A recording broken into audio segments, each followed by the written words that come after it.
이번 주 토요일 날 정기 연구회를 하죠. 어제도 보니까 밤 9시까지 열심히 연습을 하시던데, 이번 39일 정기 연구회도 잘 하십시오라고 박수 한번 격려해 주시면 감사드리겠습니다.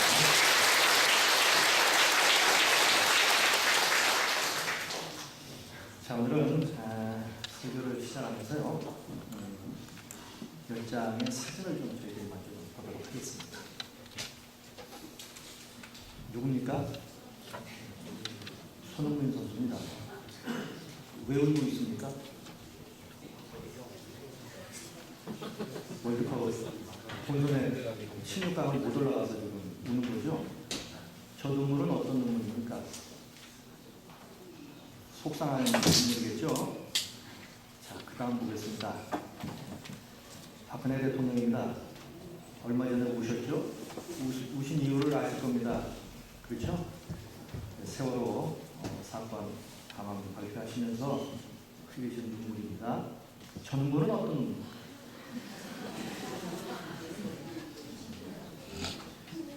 아직 앞으로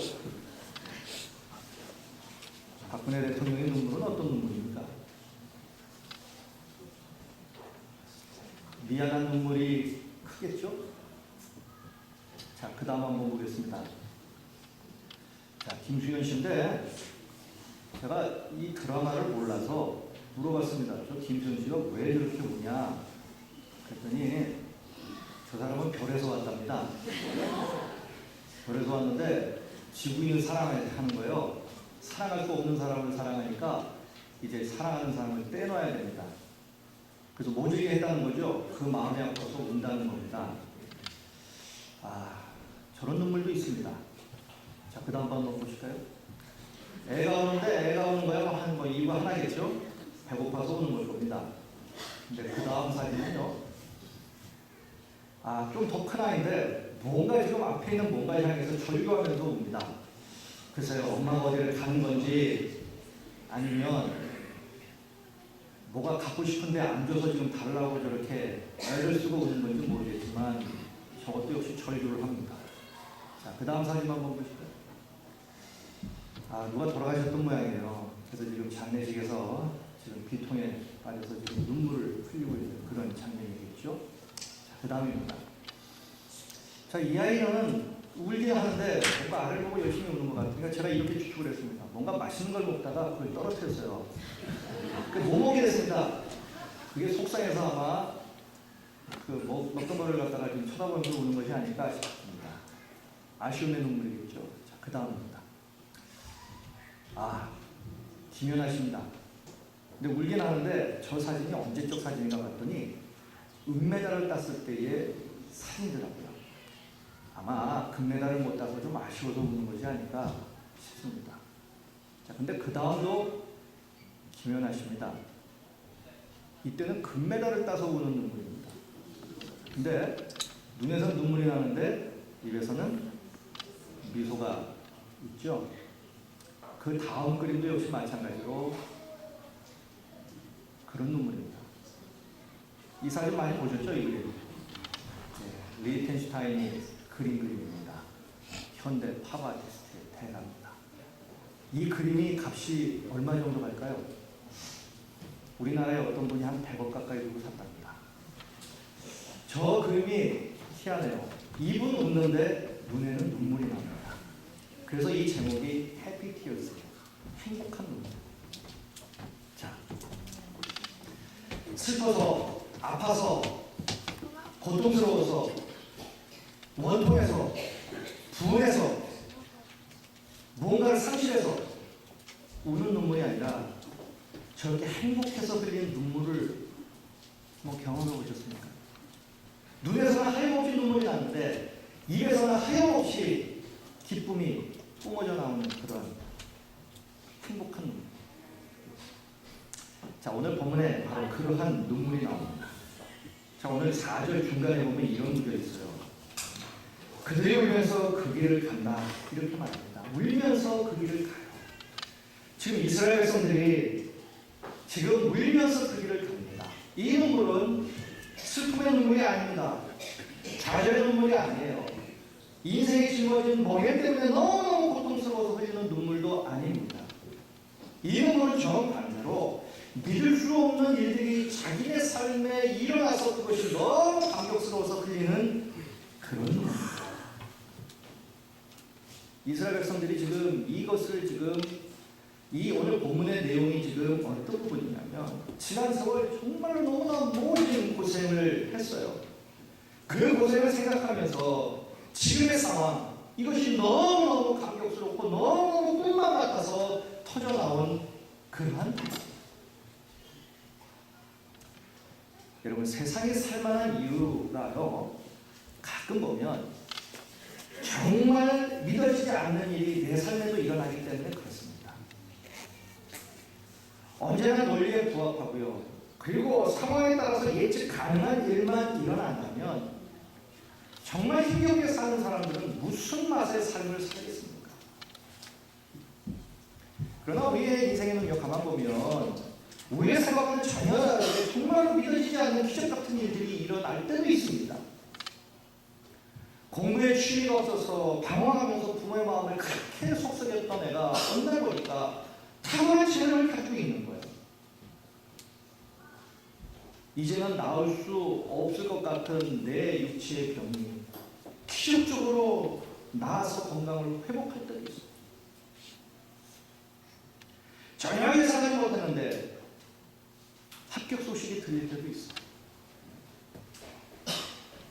이처럼 하나님은 우리 인간의 상상을 초월해서 당신의 뜻대로 당신의 일을 하시며 그 일을 만들어 이루어가시는 분입니다. 그래서 지금 하나님은요 이스라엘 이 유다 백성들에게 상상도 못할 일을 지금 베풀어 주셨어요. 그것은 바벨론의 포로로 끌려갔던 이 백성들로 하여금 꿈에도 잊지 못했던 그 고향 예루살렘으로 그들을 다시금 돌아가게끔 해주신 거예요. 그들은 돌아가면서 생각하는 겁니다. 야, 이게 진짜 꿈이냐 생시냐 했을 거예요. 이때 그들의 감격을 가장 잘 표현한 성경 말씀이 바로 조금 전에 저희들이 교동문에서 우리가 같이 교독을 했던 시편 126편의 말씀입니다. 자, 제가 다시 한번 제가 읽어드리겠습니다. 여호와께서 시온의 포로를 돌려보내실 때에 우리는 꿈꾸는 것 같았도다. 그때 우리 입에는 웃음이 가득하고 우리 혀에는 찬양이 찼습니다. 자, 지금 70년 동안 포로 생활하고 그 포로 생활을 끝내고 지금 고향으로 돌아가는 그 백성들을 생각하면서 한번 들어보시기 바랍니다. 그때 문나라 가운데서 말하기를 여호와께서 그들을 위하여 큰 일을 행하셨다 하였도다. 여호와께서 우리를 위하여 큰 일을 행하셨으니 우리는 기쁘도다. 여호와여 우리의 포로를 남방시내들같이 불려보내소서 하고 큰 노래를 부르며 도구로 돌아갑니다. 이다시 이러한 기적 같은 일이 일어난 역사적인 배경인 거예요.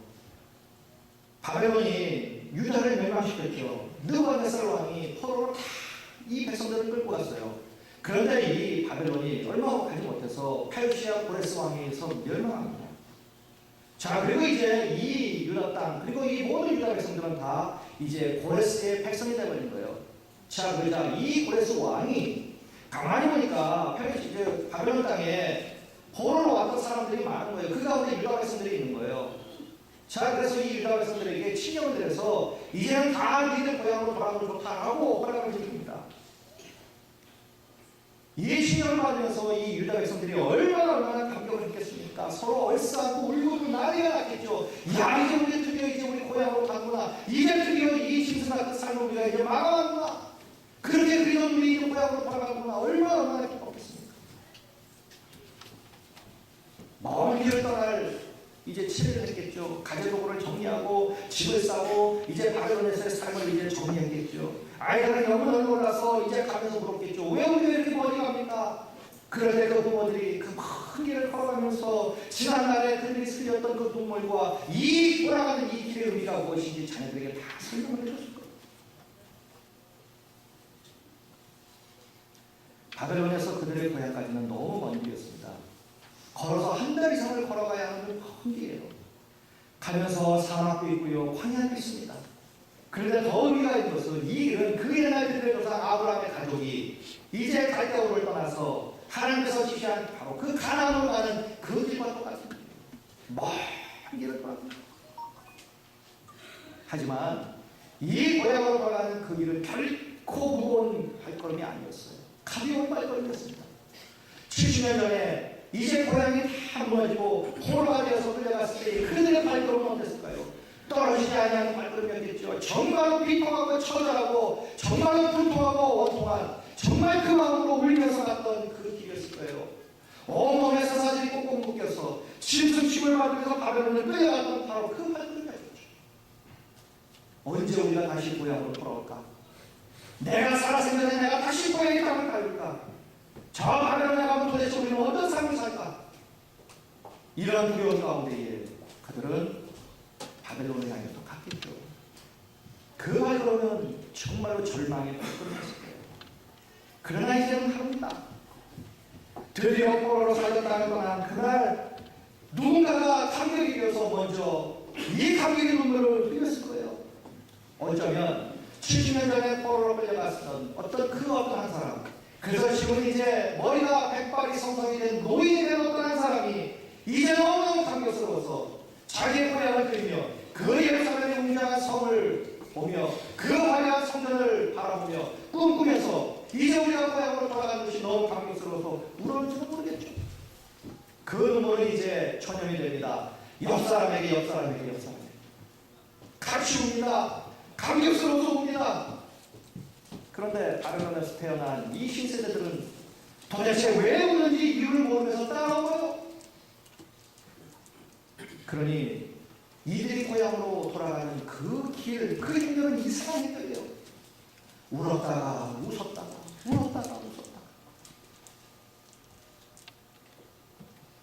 하지만 적어도 그들의 눈에 들렸던 그 눈물, 처음 그들이 고향을 떠나서 바벨론에 갈 때에 흘렸던 그 눈물하고는 완전히 다른, 정말로 감격에 겨워서 너무너무 행복해서 흘리는 그 눈물이었습니다. 저는 오늘 이 말씀을 준비하면서 이런 소원을 갖습니다. 뭐냐면 유다 백성들의 눈에서 흘러내린 이 기쁨과 감격의 눈물이 우리의 눈에도 흘렀으면 참 좋겠다는 소망입니다. 지금까지는 소중한 그 무언가를 잃은 상실감 때문에 울었다면 이제부터는 그 무언가를 다시 되찾음에 감격하여서 울었으면 좋겠습니다. 지금까지는 내가 간절히 바라고 원했던 것을 이루지 못한 절망 때문에 울었다면 이제부터는 다시 이룰 수 있다는 소망 때문에 울었으면 좋겠습니다. 지금까지는 인생이 나에게 얹어준 무거운 멍에 때문에 울었다면 이제는 이 멍에를 벗게 된 감격으로 울었으면 좋겠습니다. 또한 우리가 참 환경이 어떨지라도 하나님께서 지금까지 베풀어 주신 그 은혜 때문에 너무너무 감사하여서 드리는 감격의 눈물이 있었으면 좋겠습니다. 더욱이 우리가 상상도 하지 못할 그 기쁨의 눈물이 우리의 눈에서 펑펑 흘러내렸으면 좋겠습니다. 자, 그렇다면 하나님은 이 유다 백성들을 고향으로 보려고 그들의 눈에 이 감격의 눈물을 흘릴 수 있도록 하기 위해서 하나님께서 하신 일이 무엇입니까? 그것은 바로 이 바벨론을 무너뜨리신 거예요. 사실 그 당시만 해도요, 이 바벨론이 무너진다는 것은 그 누구도 상상하지 못했습니다. 왜냐하면 그때만 해도 바벨론은 건재하고 있었습니다. 나라가 기울어서 거의 직장이나 일본 직전이 아니었단 말이에요. 바벨론은 정말 강력했던 나라였어요. 바벨론은 지금의 이라크입니다. 어느 제국이 다 마찬가지겠지만 특별히 이 바벨론은요 굉장히 잔인했습니다. 이 사람들은 한번 전쟁을 해서 밀고 가면 아예 그냥 남겨둔 것이 없이 완전히 다 싹 쓸어버립니다. 한순간에 주위에 있는 나라들을 다 점령해서 제국으로 편입을 해버립니다. 그들의 성들은 철옹성이에요. 그래서 역사가들은 말합니다. 이 바벨론의 성을 뭐라고 말했냐면 세계의 배꼽이다 이렇게 말했습니다. 세계의 중심이라는 얘기입니다. 그런데 하나님이 이 강력한 바벨론을 한순간에 무너뜨려 버렸습니다. 2절 말씀 보십시오. 너희는 나라들 가운데 전파하라, 공포하라, 깃발을 세우라, 숨김이 없이 공포하여 일어나. 바벨론이 함락되고 벨이 수치를 당하며 무너다기 부스러지며 그 신상들은 수치를 당하며 우상들은 부스러진다 하라. 여왕처럼 보였던 이 바벨론의 멸망에 세상은 놀랐지만 하나님은 놀라운 일이 아니었다는 거예요. 계속해서 3절 말씀 보면 이는 한 나라가 북쪽에서 나와서 칼을 쳐서 그 땅으로 황폐하게 하여 그 가운데 사는 자가 없게 할 것이다.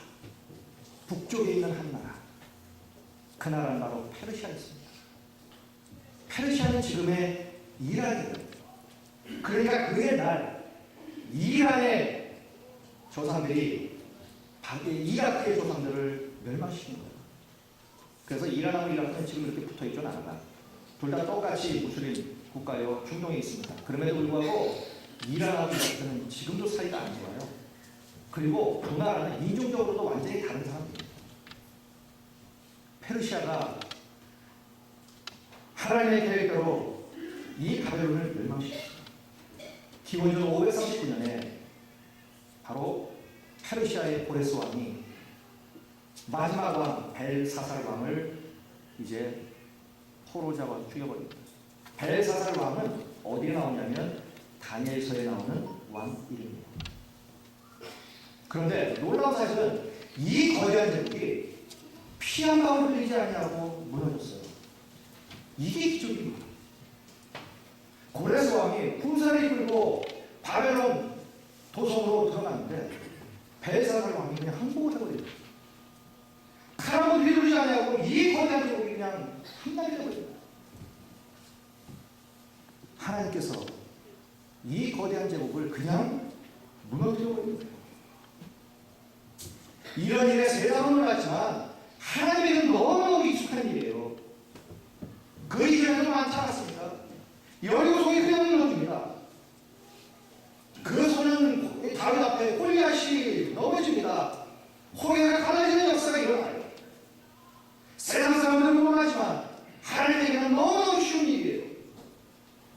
그렇다면 하나님이 우리의 인생과 가정과 일터를 위협하고 울게 만드는 대적들이 우리에게 있다면 그거 역시 우리 하나님께서 무너뜨려 주실 거라는 거죠.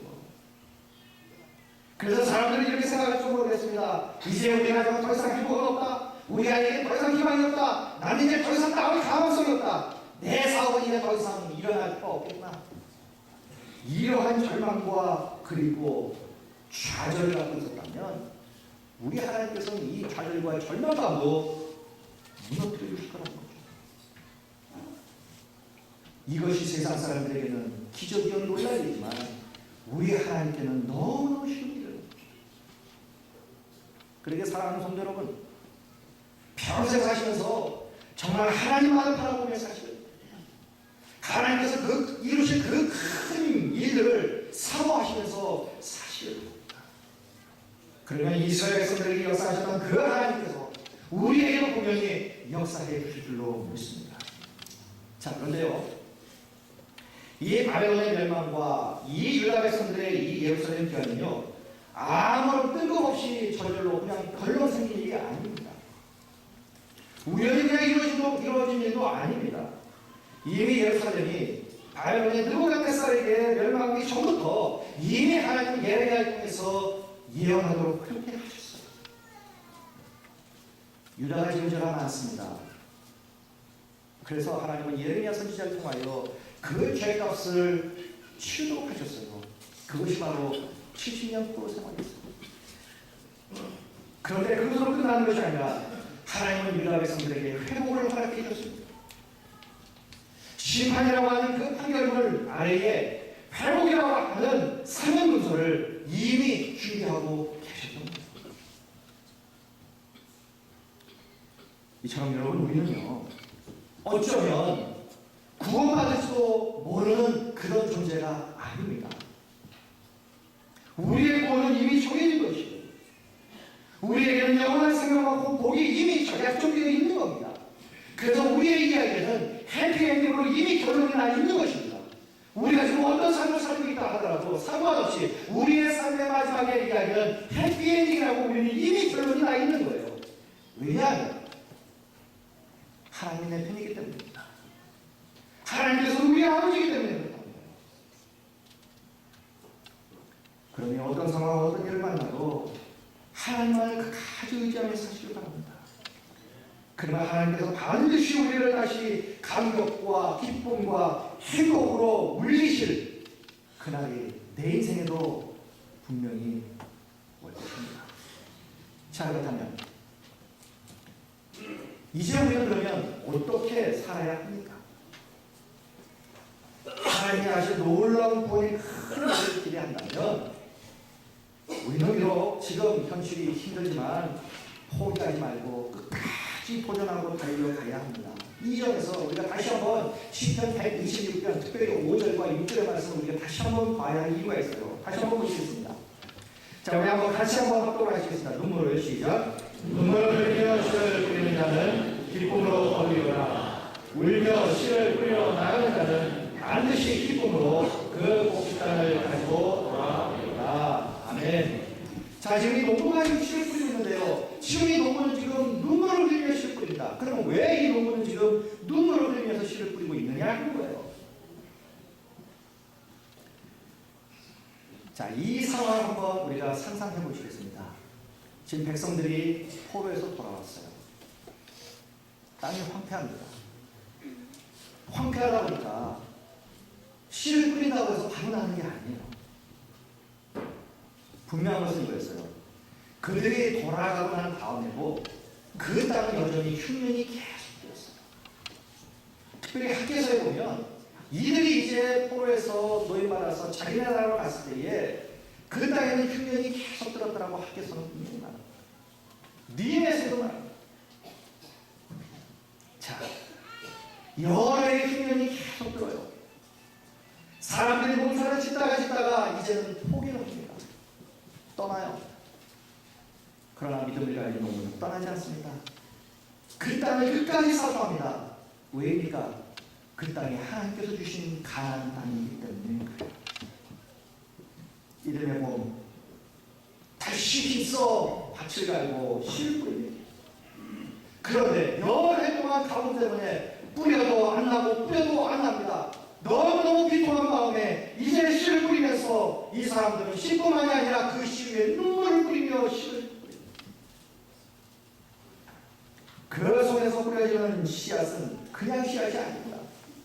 정말 아끼고 아낀 종자예요.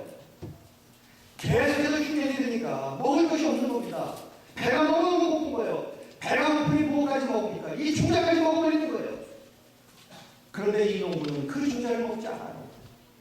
왜입니까? 내내 뿌려야 되니까.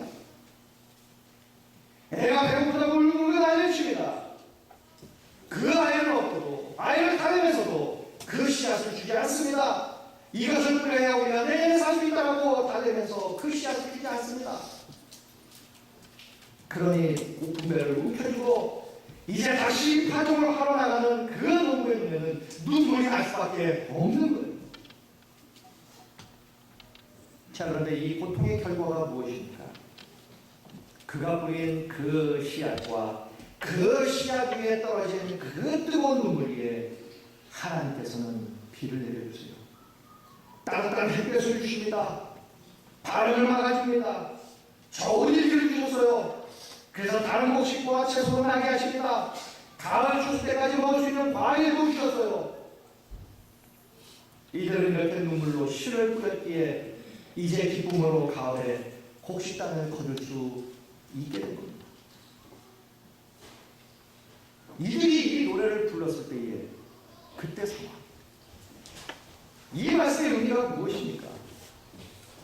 그것은 이런 거죠. 포로 생활이 아무리 힘들고 고달파도 다시 돌아가시게 하실 그 하나님의 말씀을 믿고 눈물을 뿌리면서라도 포기하지 않냐고 기다리고 견딘 결과 드디어 이제 하나님께서 자기들을 자기네 고향 예루살렘으로 돌려 보내주셨다.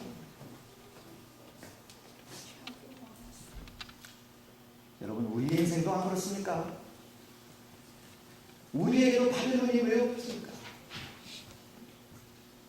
아무 희망도 없이 오직 내가 처한 고달픈 환경이 이끄는 대로 살아야 하는 그러한 바벨론이 없는 사람들이 누가 있겠습니까? 너무너무 힘들어서 그만두려고 해도 벗어나려고 해도 벗어날 수 없는 나의 환경 바벨론이 누구에게 없겠습니까? 이 고난의 때가 빨리 지나가길 간절히 바라면서 하루하루 정말 피눈물을 흘리면서 살아야 하는 바벨론이 왜 우리에겐 들어오겠습니까? 날마다 정말로 힘겨운 마음과 몸으로 출근은 하지만 조금 멀리 내 삶을 내다보면 미래가 보이지 않는 거예요. 그 지착한 마음에 그만둘 수도 없는 그 상황 속에서 어쩔 수 없이 그 무거운 몸과 마음이 끌고 또 직장에 나가 하루하루 즐겁지 않은 일을 합니다. 그러한 바벨론이 누구이들 없겠냐? 장사를 하면 장사가 잘 되고 사업을 하면 사업이 잘 돼야 되는데 그렇지 않습니다. 너무너무 가슴 아픈 그 마음을 계속해서 품고 그 일을 할 수밖에 없는 그러한 가난. 누구인들 없겠습니까? 무언가를 하면 무언가 열매를 맺고 무언가가 나야 되고 무언가를 얻어야 되는데 그렇지 못하고 계속해서 희망이 보이지 않는 삶을 사는 그런 바벨론이 누구인들 없겠냐는 거예요.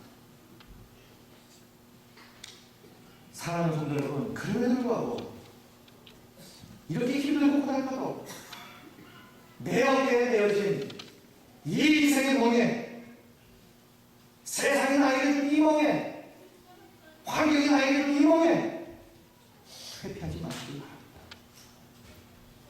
도망가지 마시기 바랍니다. 힘써 도전하십시오. 계속해서 공부를 하고 취업을 준비하고 있는 분들 계속해서 공부하시기 바랍니다. 힘들고 미래가 없는 직장이라도 계속해서 출근하시기 바랍니다. 미래가 없고 정말 힘든 일이라도 그 일을 계속해서 하시기 바랍니다. 내 미래가 오면 어떨까? 막막하다 하더라도 계속해서 내 인생을 향해 달려가시기 바랍니다. 왜입니까? 때가 되면 하나님께서 반드시 풍성한 것으로 출소할 때를 주실 것이기 때문인 줄로 믿습니다. 비록 지금은 아무것도 눈앞에 보이지 않아도요, 절대 포기하지 마세요. 우리는요, 늘 그래요. 사람은 바로 눈앞에 현장을 보고 현장을 살지만 하나님은 벌써 예루살렘에서 백성들의 삶의 터전을 준비해 오신 것처럼 우리의 미래를 벌써 준비하시고 우리를 지금 기다리고 계시는 하나님이시거든요. 그러니 조만간에 감격의 눈물을 흘린 그 미래를 기대하시면서 조금만 더 힘써서 눈물을 흘리며 오늘도 희망의 씨를 뿌리시다. 반드시 기쁨과 감격으로 추수단을 추수할 때가 분명히 있게 될 것이에요. 우리나라 최초의 선교사 언더우드 선교사가 한국에 들어와서 이제 선교 활동을 할 때 너무너무 힘들었습니다. 도대체 아무것도 보이는 것이 없는 거예요. 희망이 없는 겁니다. 그래서 그가 이렇게 좌절하고 낙심될 때마다 하나님 앞에 드린 기도문이 있었어요. 기도가 있었습니다. 이렇게 언더우드는 기도를 했습니다. 주님, 지금은 아무것도 보이지 않습니다. 보이는 것은 고집스럽게 얼룩진 어둠뿐입니다. 조선 사람들의 속성이 보이지 않습니다. 이 나라 조정의 내실도 보이지 않습니다. 조선의 마음이 보이지 않아 답답합니다. 그리고 저희가 하게 될 일이 어떤 것인지, 그 일이 어떻게 나타나게 될지도 조금도 보이지 않습니다. 그러나 주님, 순종하겠습니다. 지금은 우리가 황무지 위에 맨손으로 서 있는 것 같고, 지금은 우리가 사형 귀신이라고 손가락질을 받고 있지만, 저들이 우리의 영혼과 하나인 것을 깨닫고 하늘나라의 한 백성 한 장애인을 알고 눈물로 기뻐하는 날이 있음을 믿습니다. 이곳이 머지않아 은총의 땅이 되리라 하는 것을 믿습니다. 주여 오직 제 믿음을 붙잡아 주시옵소서. 낙심이 될 때마다 아무것도 보이지 않을 때마다 그가 하나님을 향하여 매달려 기도했습니다. 지금은 아무것도 보이지 않지만 앞으로 이 조선 땅이 은총의 땅이 될 것을 기대하며 이 언덕으로 선교사는 기도했습니다. 그러자 이 땅이 어떻게 됐습니까? 이 땅에 5만 개 이상의 교회가 세워지고 많은 하나님의 백성들이 세워지는 그러한 땅이 되었어요. 하나님께서 그 기도를 들으셔서 인내하며 눈물로 뿌린 그 시의 결과로 기쁨으로 풍성한 출산을 거둘 수 있도록 하나님께서 허락하십니다. 여러분, 이러한 역사를 일으키는 분이 바로 내가 믿는, 우리가 믿는 하나님이시라면 우리 역시 기도하면서 하나님께 나아가시기 바랍니다. 사례를 꼭 보내보십시오. 그들의 하나님께 구할 것이다 라고 하는 말씀이 있습니다. 이 말씀이 뭐냐면 이거예요. 지금 고향 예루살렘으로 이 유다 백성들이 가면서 하나님께 지금 기도하며 가는 거예요. 물으며 가는 겁니다. 이유는 이거예요. 길을 모르는 거예요. 바벨론으로 끌려갈 때는 끌려가니까 간 거예요. 그런데 이제 자유복음이 돼서 고향으로 예루살렘으로 돌아가야 되는데 그 먼 길을 어떻게 가야 되는지 모르는 거예요. 그러니 가면서 하나님께 기도하며 물으며 가는 거예요. 여러분, 이스라엘 백성들이 바벨론으로 끌려갈 때에 얼마나 기도를 했겠습니까? 하나님, 우리가 잘못했습니다. 하나님, 우리가 잘못했습니다. 하나님, 우리를 살려주십시오. 절규하며 기도하며 바벨론으로 가게 해주십시오. 그런데 이들은 다시 고향으로 돌아갈 때에도 기도하며 돌아갑니다. 무슨 말입니까? 여러분, 기도는요, 포로로 끌려가는 사람에게만 필요한 것이 아니에요. 자유인이 돼서 그들의 고향으로 가는 사람에게도 필요한 겁니다. 다시 말씀드리면 기도는 용서받고 구원받아 돌아가는 사람에게도 필요한 것이거든요. 실패하고 좌절한 사람만이 하는 일이 기도가 아니라는 얘기예요. 기도는 성공하고 정말 잘 되는 사람에게도 꼭 필요한 것이 바로 기도라는 겁니다. 기도는요, 아픈 사람만이 하는 것이 아닙니다. 건강한 삶을 살고 있는 사람에게도 필요한 것이 바로 기도예요. 늘 문제 속에서 헤어나지 못하는 사람만 하는 것이 아니라 하나님께서 그때마다 은혜주셔서 내 삶이 정말 평안한 삶을 살고 있는 그 모든 사람에게도 필요한 것이 바로 기도라는 거예요. 그래서 특별히 믿는 모든 사람들의 모든 것은 기도로 시작하고 기도로 열매를 것 아닙니까? 이처럼 기도는 모두에게 필요한 거예요. 특별히 우리의 삶이 힘들 때 여러분, 주님의 손을 붙잡으시기 바랍니다. 얼마나 많은 그리스도인들이 정말로 힘겹고 어려울 때 주님의 손을 붙잡고 다시 일어났습니다. 우리 주님의 손은 못 박힌 손이었지만 그 고난 후에는 부활의 영광을 보여주는 능력의 손이었어요. 죽음의 줄조차도 생명을 보여주셨던 역전의 손이었어요. 그러니 우리도 주님의 손을 붙잡고 살았으면 좋겠습니다. 특별히 우리의 기도의 손으로 주님의 능력의 손을 붙잡고 우리도 기적을 경험하며 살았으면 좋겠습니다. 그렇게 하면 반드시 우리는요, 고난으로 인한 그래서 흘리는 그 슬픔과 좌절의 눈물이 아니라 하나님, 이스라엘 백성들을 고향으로 돌려보내시면서 주셨던 그 감격과 기쁨처럼 우리에게도 기쁨과 감격의 눈물을 흘리며 주님을 찬양하며 주님께 감사하며 드리는 그 순간을 우리에게 분명히 주실 줄로 믿습니다. 사랑하는 성도 여러분, 우리가 이제 마지막으로 사진 한 장을 보면서 이제 설교를 마치도록 하겠습니다. 다시 김연아 선수요. 제가 이 사진을 보면서 많은 생각을 했습니다. 지금 금메달을 따서 지금 제일 높은 곳에 올라가 있는 순간이에요. 애국가가 울려 퍼지죠. 많은 사람들이 박수를 보내줍니다. 그런데 저 자리에 올라서기까지 저분이 지난날에 어떤 시간을 보냈냐 하는 거예요. 은퇴를 고려하고 부상 때문에 더 이상 운동선수로서의 삶을 살지 못한, 어쩌면 생명이 끝난 거예요. 그럴 때 다시 국민들의 부흥에 호응하고자 다시 선수 생활을 시작합니다. 쉬었기 때문에 다시 시작하는 것은 더 힘들겠죠. 몸은 만신창이가 되고 고장이 나고 몸에 늘 부상을 받고 싶고 얼마나 또 많이 넘어지겠습니까? 또 얼마나 많이 좌절했겠습니까? 내가 과연 할 수 있을까? 과연 내가 나가면 과연 내가 어떻게 할까?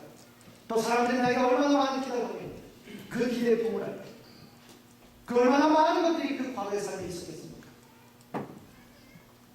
그런데 그 모든 것들을 다 견디면서 눈물로 씨를 뿌리며 드디어 저 자리에 섰어요. 그리고 기쁨의 단을 거둡니다.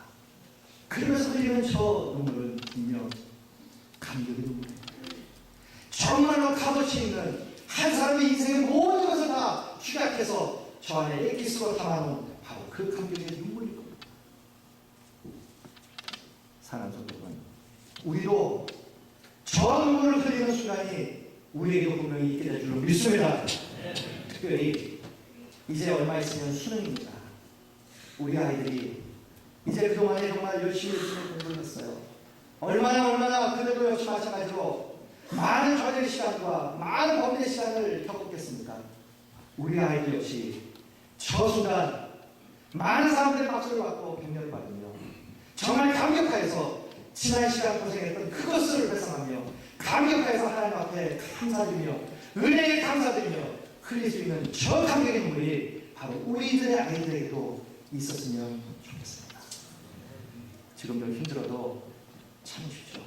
분명 하나님께서 우리에게도 저 감격의 눈물을 흘리게 하실 때가 있을 줄로 믿습니다. 자, 이제 완연한 가을입니다. 성경에 좋은 계절, 기도하기 좋은 계절입니다. 여러분, 요즘 새벽기도 나올 때 보면요, 이제 제법 날씨가 선선해졌어요. 공기가 신선합니다. 나올 때 보면 이 공기가 내 속까지도 아주 시원하게 흐르는 것 같아요. 지금 산과는 울긋불긋 난리가 났지만, 관광버스가 없어서 난리가 나지만, 여기저기 가자고 해서 등산복층에 있고 골프채 둘러매고 여기저기 가긴 하지만, 정말로 우리의 영혼이 살찌는 계절이 되었으면 좋겠습니다. 새벽마다 주님 앞에 나와서 간절히 기도하며 눈물을 씻을 뿌릴 때 하나님께서 반드시 기쁨의 단을 추수할 그 순간을 우리에게 허락해 주셔서 우리도 감격의 눈물을 흘리는 그 순간을 허락해 주실 걸로 믿습니다. 특별히 요즘 가을 신앙 축제합니다. 말씀과 기도로 말미암아 우리의 영혼이 정말 살찌고요, 삶이 더욱 풍요로워지며 살만하는 우리의 인생이 되셔서 이 가을에 넘치는 추수의 복을 누리시는 우리 모두가 다 되시기를 주님의 이름으로 간절히 축원드리겠습니다. 기도하시겠습니다.